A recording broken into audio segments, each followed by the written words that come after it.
Good evening, everybody. Thank you, Tzvi, for arranging this and for inviting me. Once again, it's very nice to be back here. This holy gathering throughout the winter months, throughout the year.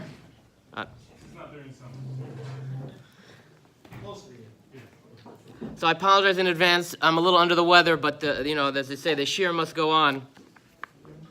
So as we all know, not too long ago, 2 weeks ago, there was a tragic attack, which Jews were killed al Kiddush Hashem in the United States of America. We're all shocked, we're all horrified, and we all dealt with it in our own way. And what we're about to do tonight is not an act of dealing with it in any way. There are many healthy ways to respond to a tragedy of that nature. I finally got the courage, after 4 years, to listen to the hespedim from the attack in Har Nof, when multiple people were killed in a shul while davening, including Rav Moshe Twersky, Zecher Tzadik Levracha, Hashem Yikom Damo, who was my Rebbe's brother. I learned by his brother for 5 years. And his brother, Rav Meir Twersky, gave multiple hespedim, and I could not bring myself, it was just so painful, to listen to any of the hespedim. Finally, I brought myself, after this recent attack, to listen to the hespedim about a tzaddik in our day who was killed by a terrorist while davening in Shul. Mind-boggling. With all the right ways to respond to tragedy, what we're going to do tonight is to abstract it a little bit and discuss a halachic shaila. That's Torah, and one of the ways to deal with issues that arise, not your primary way, but another way is by abstracting ideas into Torah and analyzing it based on Torah. So the question I'd like to address is whether it's mutter to daven in a shul where murder has taken place in the past. Can you go to Har Nof and daven in the shul where Moshe Twersky was murdered in cold blood? Just saying it is so hard. I only met him once, but a gaon. The grandson of Rabbi Yoshe Ber Soloveitchik, who learned with him Bechavrusa for well over a decade. And it's not a taina in Amunah. It's what did we lose? We lost so much. Every Yid who dies is a tremendous loss. But Akidah, so his brother said, incredible. His brother said he lived his life. Every moment of his life was living al Kiddush Hashem. It only makes sense he should die al Kiddush Hashem. So young. It's very painful. So throughout the centuries, shuls have been places where tragedies take place. We know from Kinos. It happened during the Crusades. Happened many times. But I haven't seen shilas about this. The only shilah I saw about a murder in a shul is as follows. In 1836, in Germany, in Altona, Germany. So in Altona, Germany, there are multiple shuls. There's a big shul, small shuls. You're not allowed to have your own private minyan except for one person. One person in Altona was allowed to have his own private minyan. That was Rabbi Yaakov Emden. He was the son of the Gadol Hador, the Chacham Tzvi, himself a genius who had his own unique minhagim, and I think none of the Rabbanim wanted him as a balabas. It was too hard of a balabas, so they said, you have your own private minyan. And he gathered around himself people who were very medaktik b'mitzvahs. But the community leadership didn't want them to be parish minat tzibur. They didn't want them to be their own community. They wanted to be part of the big community. So they constantly pressured people, come to the show. Every once in a while, come to the show. So one of the guys, the guy who came early every tefillah and stayed late saying Tehillim and learning every tefillah, finally he was pressured. And one weekday morning he went to daven in the big shul in Altona. Again, he davened in Rabbi Yaakov Emden's private minyan. He was used to serious davening. If you're in a private minyan with one of the Gedol Hador, you don't start schmoozing during Chazaras Hashatz. That's not how it works.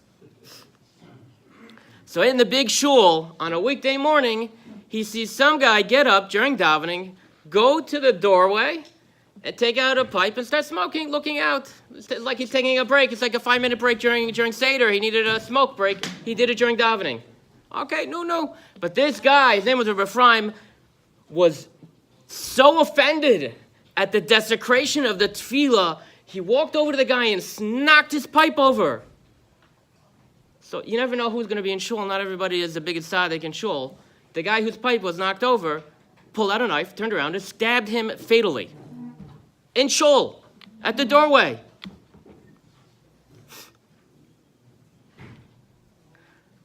So they took him to the police. The police came.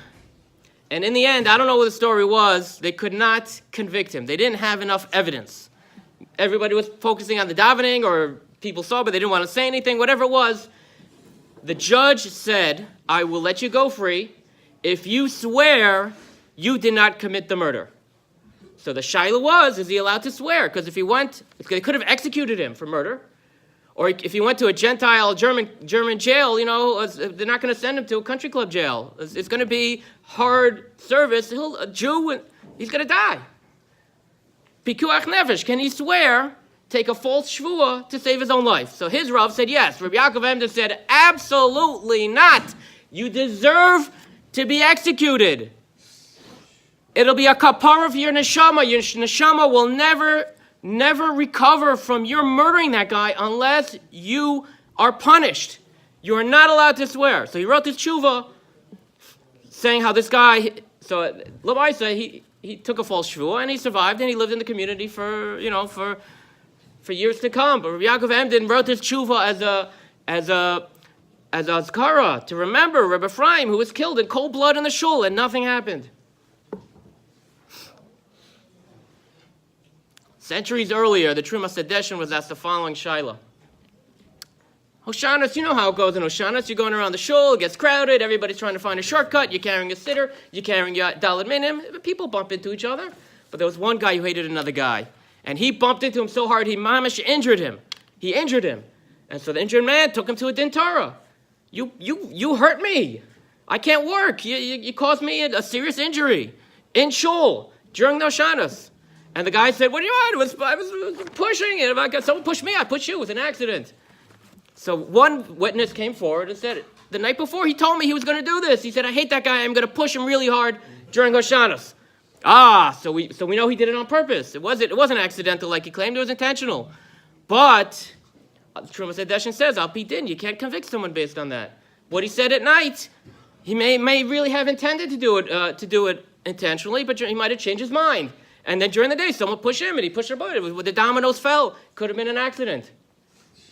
We can't convict based on that. You can't pass him based on that. But pater below klum yefshar. It was in shul.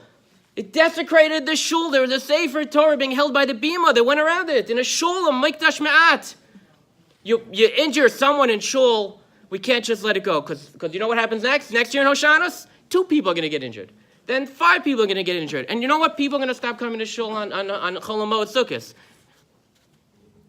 So because of the desecration, he said, it was mechayivim a kapara. Well, he had to go through certain fasts and other difficult things in order to recover from that, even though Al Pi Din, he could not lose that din Torah. So not long after that, maybe 100 years, I don't remember the exact 150 years, the Maharshtam had a similar shaila. One guy went over to another guy in shul and punched him very hard in shul. So the Maharshtam says, a Jew cannot do that in a shul. Nobody can do that in a shul. A shul is a makam kodesh. He quotes the Gemara in Sanhedrin, Sadites Amud Beis. What's an apikaris? Who's an apikaris? So it's a machlokas in the Gemara. Someone who insults the Talmud Chacham? So that we understand, right? A Talmud Chacham is part of the tradition, the Masorah. You insult a Talmud Chacham, you're denigrating the Masorah of the Torah. So that I can hear why that's an apikaris. The other opinion, someone who insults his friend in front of a Talmud Chacham. So what's that? Why? Because he shows disrespect of Kedusha. Talmud Chacham knows Torah, that's Kedusha. If you disrespect Kedusha, that is apikarsis. So says the Maharshtam, punching your friend in shul, that's apikarsis. We can't allow that to happen. So the shul is the Talmud Chacham. You're insulting the shul. The shul is Kedusha. So over 25 years ago, I asked the following shaila to Rav Hershel Schachter. Are you allowed to go to a mixed dance, a place where there's mixed dancing, and not take part? Just sit there. Don't watch. Don't look. You're just in the room. So whatever it is, you have friends, it's a family wedding, a family simcha, so you're not going to take part, but you want to be part of the group. So he says as follows, it's a pasuk in Tehillim, the first pasuk in Tehillim. Ashrei ha'isha asher lo halach b'atzas rishoim, v'derech ha'toim lo amad v'moshav leisim lo yashav. So the Gemara in Avodah Zarah Daf Yud Ches says as follows. If you're sitting, so why is it even talking about standing or walking? You're already sitting. So certainly standing and walking you already did. How could you sit if you didn't walk in and stand there and sit down? So says the Gemara, if you're walking, you'll eventually come to stand. And if you stand, you eventually come to sit. So you're not even allowed to walk with Rishoim. So Rosh Chodesh said to me, you're asking me whether you can sit with them? You're not even allowed to walk with them. It's a Gemara. What do you of course you can't sit with them. You're not allowed to be in a room where they're doing an Avera. So years later, I found the Maharam Shik has a similar tshuva as follows. He was asked, Maharam Shik lived in a time where reform, or neolog as they called it in Hungary, was making strides in Hungary. They were making changes to shuls. They're putting in a choir in a shul. Some shuls were taking down mechitzas. They moved the bima up to the front instead of in the middle. So it's usher to daven in a shul like that. Certainly in Hungary in those days it was usher. So he was asked as follows. There was a malamed, an educational director in a shul of that nature, who was required to tend the shul. He didn't have to daven there. He could have davened at home. Nobody knows the difference. But he had to be at shul during davening. It's part of his job. He said, I have 10 kids. What am I supposed to do?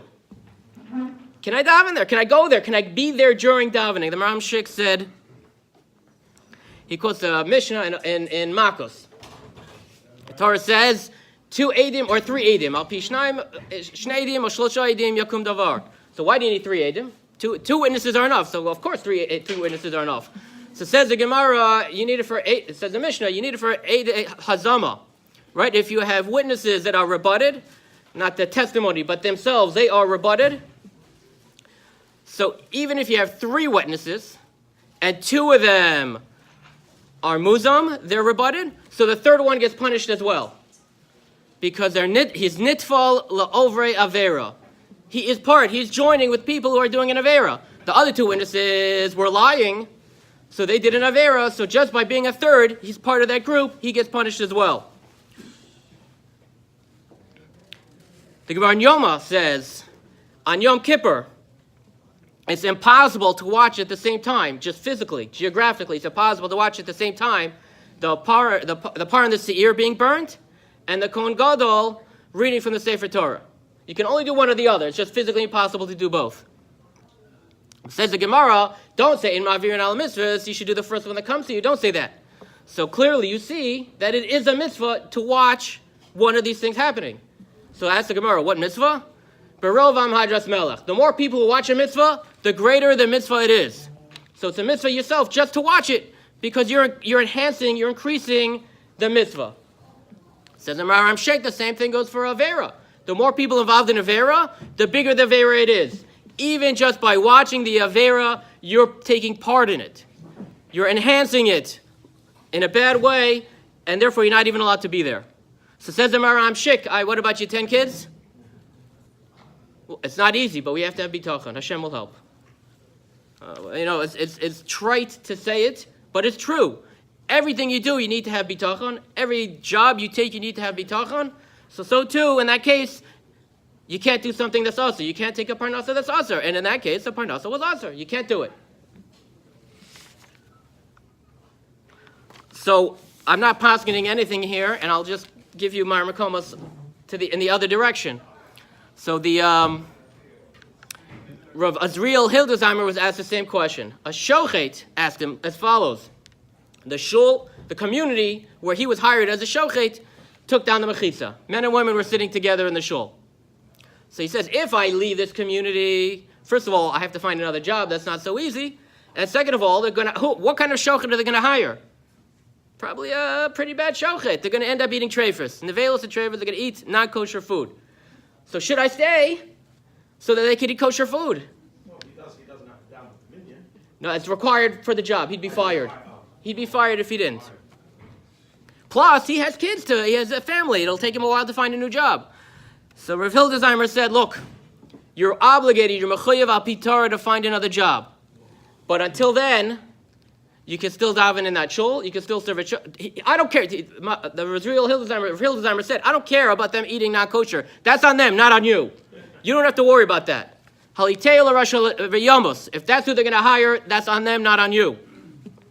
But it's not technically usher to be there. So until you can find another job, you can stay there. So I saw in this neighborhood, Moshe David Leibovitz, he writes this halachically speaking column. He was a Talmud of Yisrael Belsky, Zecher Tzadik Livracha.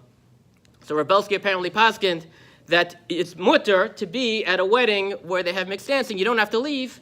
I mean, you can't watch, and there might be other issues, but the issue we talked about before, he says that is mutter. Like Rav Hildesheimer, he was matir. So ask your Rav if such a shaila comes up, family, whatever.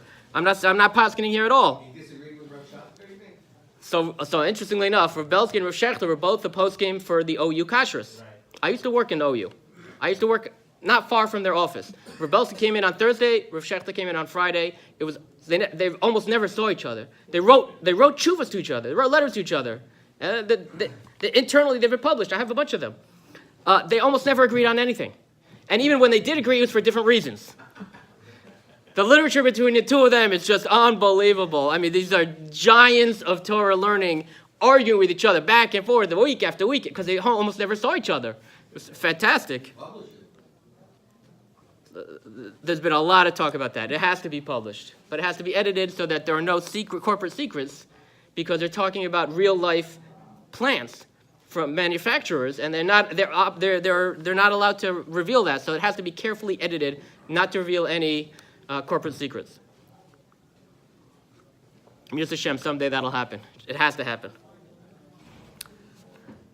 So that's about when an avera is taking place. Again, we're abstracting it very much. I'm not comparing any types of averas, chalila, that we should ever speak of mixed dancing and what else we've been talking about tonight in the same breath. They don't all belong in the same breath. It's an abstraction. Rav Eliyahu Mizrahi, who was the Rav in Istanbul around the year 1500, but this question came to him before 1492, before the expulsion from Spain, because it's a shaila from Aragon in Spain as follows. It's interesting, this is misquoted by the Be'er and the Mishnah Brura as follows. The community found the shamash in the shul, so the way the Be'er and the Mishnah Brura quote it, with a girl doing improper things. So I went back, I checked the first edition, I checked the 1958 edition. Both the first and the most recent edition say he was caught with a boy, a na'ar, not a na'ara. Be that as it may, he was caught doing bad things in the shul. The community declared, no one's allowed to daven in that shul ever again. Shut the doors. You're not allowed to say Tehillim there. You're not allowed to bring a Sefer Torah there. Nothing in that shul. Close the doors. So when the Shaila got to Turkey, to Istanbul, Rav Eliyahu Mizrahi says, hold on a minute. Wait 1 minute. Just because there's an avera done there, you're saying you're never allowed to do anything kadosh there again? I understand the svara. It's so sacrilegious what happened there. Could there be any kedusha left to the shul? So he says, I'll give you a raya that there can be. The Greeks brought in avodah zarah to the Beis HaMikdash. Well, Titus destroyed it. Yeah, but he destroyed it, so there's no Beis HaMikdash left. There's no kedusha left of the Makom HaMikdash, but the shul is the place itself. But the Greeks did avodah zarah in the Beis HaMikdash, and then the Chashmonaim came and they did a Chanukah. They rededicated the Beis HaMikdash, and we did the avodah in there. So clearly, even the worst kind of desecration does not remove the kedusha. There was a Kiddush Hashem made after that, though, by the Chashmonaim. Oh, so you're saying maybe the Kiddush Hashem clears it up? Okay, you need a proof for that. I hear the svara, but we need a proof for that. But you know what? We could do that to any shul. We could do a Kiddush Hashem there as well. Maybe Get a no. Maybe a vera by the Jew is much worse than a vera by non-Jews. It could be. I mean, again, we could. The Kiddush Hashem had to do with a tikkun for the desecration. They killed those people. So there are ways to make a takana for anything. Let's say we bring 10,000 Jews into that shul in Har Nof. We pack it full of people and pack all around the block. And we daven a mariv that cries out to Shemaim. So maybe You have to wipe out the nerves and yell, "Oh, God, I don't get involved in such conversations. Rav Eliyahu Mizrahi makes the following point as well. When you buy a house in Spain or anywhere in Christian Europe, Mistama, you're buying it from a Christian at some point. And in those days, every Christian was Catholic. And they brought their statues into their homes. Their crosses, their statues, their icons, they called it. So there's a Avodah Zarah, at least for Jews. For non-Jews, maybe that's not a Avodah Zarah. But for Jews, that's a Avodah Zarah. So how could we ever daven in your home that you bought, that you rented? How could you learn Torah in your home? How can you say Tehillim in your home? Ella what? It must be. It doesn't matter what happened there. And we can always continue to add Kedusha and to do mitzvahs regardless of what once happened in the place. So that brings us to modern times. Not so modern. 1852. In 1852, the first East European shul in New York was established in the Lower East Side. It's called the Beis HaMedrash. Not the Beis HaMedrash HaGadol, which lasted until a few years ago when it burned down. It had already been closed, but it burned only a few years ago, the Beis HaMedrash HaGadol. The Beis HaMedrash was the original one. 1852, 1853, they hired their first Rav Avram Ash. So before that, there were Jews in Manhattan, a little more modern, there was Sephardic, Spanish, Portuguese, there were German. There was no such thing as Reform then, but with a big R, but with a lowercase r, there was a little more modern. So they brought in a European Rav Avram Ash, and there was already a Balabas who had Smicha, who was a Rav as well, Rav Moshe Middleman, Rav Yehuda Middleman, I apologize, Rav Yehuda Middleman. So what happens when you have two rabbis in one shul? Not a good ending. So they got into a fight over a particular shochet who was appointed, and Rav Middleman, within 2 years, I think, he broke away, started his own shul. Right? It's inevitable. It still happens today. Okay. So he started his own shul. So the first shul, then, they bought a church building for their shul. A Welsh Lutheran church. Why do I know exactly what kind of church it was? Because so what did Rabbi Middleman do? He sent a Shaila to Europe. He wanted to close them down. So close down the competition, of course. So he sent a Shaila to the Sholem Meshiv with extreme details. You would never expect to find it in Shailas Teshuvas. So Rav Yehuda Middleman came from Lvov, and the Rav of Lvov was a Gadol Ador, was of Yosef Sholem Natanson, the Sholem Meshiv. So he sent the Shaila to Lvov with detail. He clearly spoke to people who attended that church, maybe even with the minister, and he gave details about what happened in that church before they sold it to the shul. He wanted the Sholem Meshiv to say it's also to daven there. So the Sholem Meshiv points out this tshuva of Rav Eliyahu Mizrahi. The Magen Avraham quotes it. That it's mutter to daven and to create a shul in a place where there was a Avodah Zarah. So therefore, he said there's no problem. Not only that, don't we say like it's a mitzvah to Oh, hold on. You're one step ahead of me.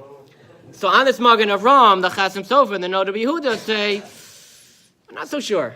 Because there's a Tosfos in Megillah as follows. The Gemara in Megillah says, in the future, the theaters and the circuses, the Teatros and the Kirkosos of Edom, that's where we're going to teach Torah. So one opinion is, the theaters and circuses are the Batei Avodah Zarah. Tosfos quotes this Yesh Mefarshim. It's Batei Avodah Zarah, and we're going to teach Torah in these Batei Avodah Zarah. And Tosfos says, Batei Avodah Zarah, it's a little dirty. It's pasnished. It means something else.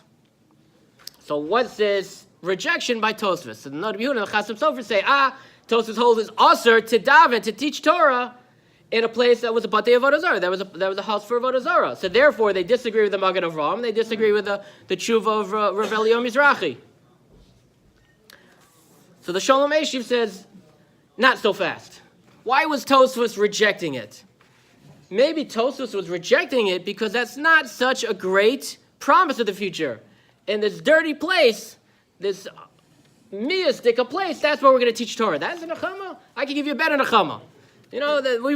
Such nechamas we don't necessarily want. They're better nechamas to get. So therefore they give a different shot. Not that it's usher, it's just that that's not what the Gemara means. The Gemara means something else.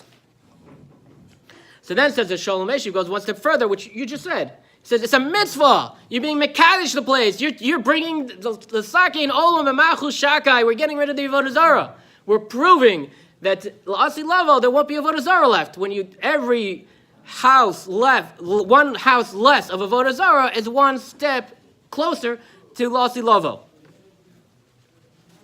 It's a chiddush. So Rav Yehuda Middleman was very unhappy with that. So he sent another shaila back saying, Are you sure? I'm not so sure. It should be mutter. So at the same time, the other Rav Avram Ash, so he sent the shaila to Altona, Germany. We spoke about Altona earlier, but in a different context. So this is maybe 100 years later. So he to the Binyan Sian, the Aruch LaNer, Rav Yaakov Ettlinger. Rav Ettlinger points out this machlokus between, on the one hand, the Magen Avram and Rav Eliyahu Mizrahi, and on the other hand, the Nod Yehuda and the Chasim Sofer. And he thinks he should be machmir. He thinks they make a good case. This Tosfos seems to disagree, to be a disproof to the Magen Avram.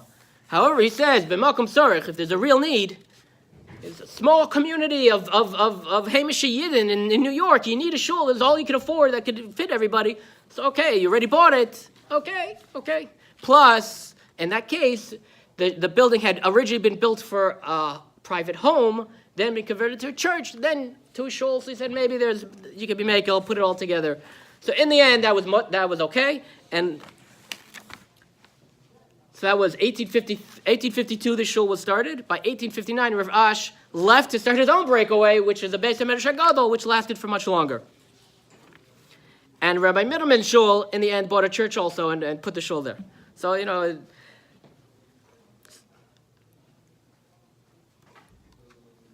so bring it more to today. So the Mishnah Berurah says he thinks the minhag is to be makel, like the Magen Avram, to turn a church into a shul. Doesn't matter what they did there. Even though, by the way, the Aruch LaNer, the Binyan Sian, and the Sholem Eshiv both say in other tshuvas, and in this tshuva, there's nothing wrong with Gentiles worshiping Christianity. He says, not everybody agrees with that. No, Rabbi Yehuda doesn't agree.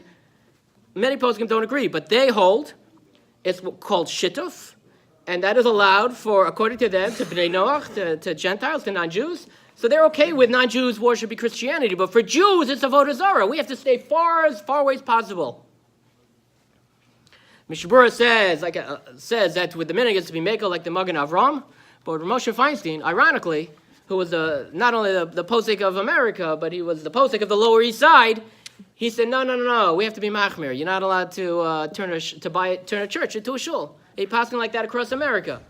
But he was makel that if it's already turned into a shul, so you're allowed to daven there, because in the Lower East Side, I don't know, oh really? His own son? Okay, I don't know. It's a kasha. It's interesting. I don't know. But in the Beis HaMedrash HaGadol, he wasn't going to say you're not allowed to daven there, because he held b'diavad is mutter. You can be makel. So what do we find from all of this? Something very interesting, which we already discussed. It was already brought up. That when there's a terrible desecration of Kedusha, you're still allowed to do mitzvahs there.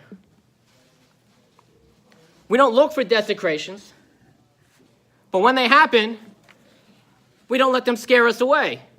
We come back. Whether it's the Teatros and Kirkosos of Edom, where we were treated with great disrespect in Rome, we go back and we teach Torah there. When they come into our Beis HaMikdash, we're Mekadesh it. We go back. We take back the Kedusha and to undo that desecration. Kiflei Kiflaim. We overwhelm it. Without getting into details of any specific shul, but wherever any avera is done, we should always look to be mitakin it, to overcome it, to do the exact opposite and make it a greater mitzvah. Because tolerance of averas, tolerance in our midst of averas, is the exact opposite of what we're supposed to do. When we see the lack of Kedusha, we bring the Kedusha in. And that's what the Sholem Eshiv was saying. It's a mitzvah to take a place of Avodah Zarah and turn it into a place of worshiping HaKadosh Baruch Hu. And we should be zocheh to the time when everybody worships HaKadosh Baruch Hu, and all the Batei Avodah Zarah and all the Batei Knesios in Chutz La'aretz are brought to Eretz Yisrael. We can all worship in double Kedusha. B'mehera Yameinu.